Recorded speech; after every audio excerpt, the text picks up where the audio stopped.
talking to Rob Villarreal of Baseball Essential, who covers the Cubs for Baseball Essential, and he's got his own show, the Rob Villarreal Show, which is coming soon if you follow him on Twitter. So back to the Cubs offense.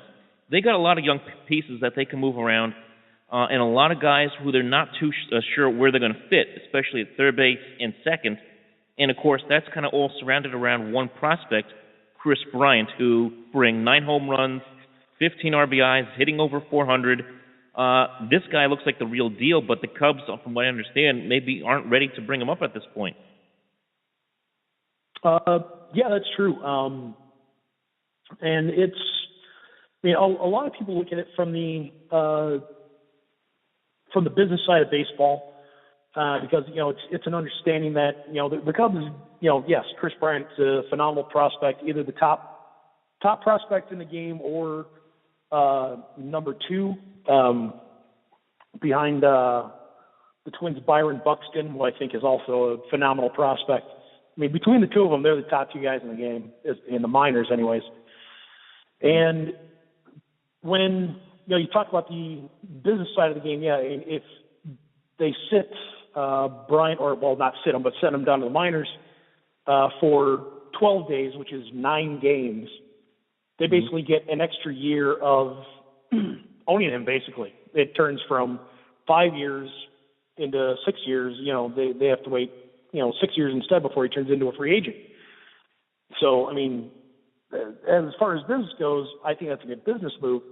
Because, I mean, really, that's what it is. It's, Major League Baseball, yeah, it's a sport, yeah, it's fun, yeah, we go out to watch and relax, but it is a business for, a lot of people.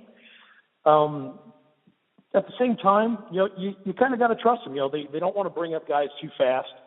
And, yeah, he's been doing very well. He did very well in the minors last year. He had, 50 home runs, and he had almost like 150 ribbies. He was batting over 300, and his slug was over 6. So, obviously, he's putting up the numbers in only 2 years, and he's really just hitting it out of the park and doing very well, regardless of the level that he goes to. But, it's just one of those things where you don't want to bring up people too fast, and it's all about, development and seeing the pitches and, are you going to be comfortable with this? Because then, it not only just bringing him up too fast or waiting until he's absolutely ready. It's also a chess game, like I said, the business side with the rest of your roster. Well, then what do you do with your other position players? You've got a young guy in Listella who's a good backup, but then you've got to know what to do with Mike Oltz, who's probably going to start at third base this year, who, although he had a very bad 2014, actually is, batting pretty good this spring. He's fortunately still striking out a lot at about 33%, but, he's got like a 278 batting average. I mean, he's doing a lot better than he was last season, which is basically if he had a hit, he had a home run. Obviously, Bryant's doing great. He's leading the team in batting average as far as position players go and guys who have gotten in a lot of at-bats.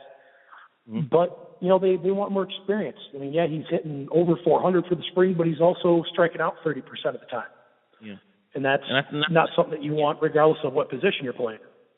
Yeah, of course. You don't want a young player striking out that much, and you want him to gain that confidence and gain that experience, be a little more disciplined to play on a minor league level. So I can understand that from that point. Even though it's got to be hard, though, for maybe some Cub fans to see this guy do so well as far as production, and he's not going to be on the team. Could that change with Baez? I mean, Javier Baez, he's also had his struggles this spring, and I read again more talk that maybe he could get sent down. Could that maybe open up a spot for Bryant, or does that open up a spot for somebody else, like a Listalac at third or second? Yeah, absolutely. That can open up a spot. I myself would love to see Baez sent down. Excuse me. Just because, again, it's strikeout rate. I mean, he's batting less than 200 for the spring. He's striking out one of the highest strikeout rates on the team. He's about 36% of the time he's striking out, which is terrible. I mean, he's got great power. He's got great bat speed, but he's not a very patient hitter, unfortunately, and that's something that he needs to, well, basically just learn to become accustomed to. It's all about, learning the rotation of the ball when it leaves the pitcher's hand, and all these other factors that he's not getting a lot of experience at when you're up in the majors. Things slow down a little bit when you're in AA or AAA. As far as pitchers go, even though they say there's not a lot of difference between triple and majors, but he definitely needs some help. And although I don't think that Baez will be sent down, I think that it would really help him in the long run, unless the Cubs are maybe just hoping for the best and maybe even looking to move him at some point. There are different options. You could have at second base, whether it's Alcantara or La Stella, who I think will both be on the opening day roster as backups. But I think that when you look at that, and you look at all the pieces that they do have. Especially they have 6 or 7 outfielders on the roster right now, which has to get cut down a good bit. But I think when Bryant comes up, there's definitely a lot of pieces that can move or that could be moved to make room for him. On top of having 3 catchers on the roster right now too. So it's true. When he does come up, which I wouldn't be surprised is even whether it's April 5th or May 5th or June 5th, there's definitely they can definitely move some pieces for him. It's just a matter of figuring out which.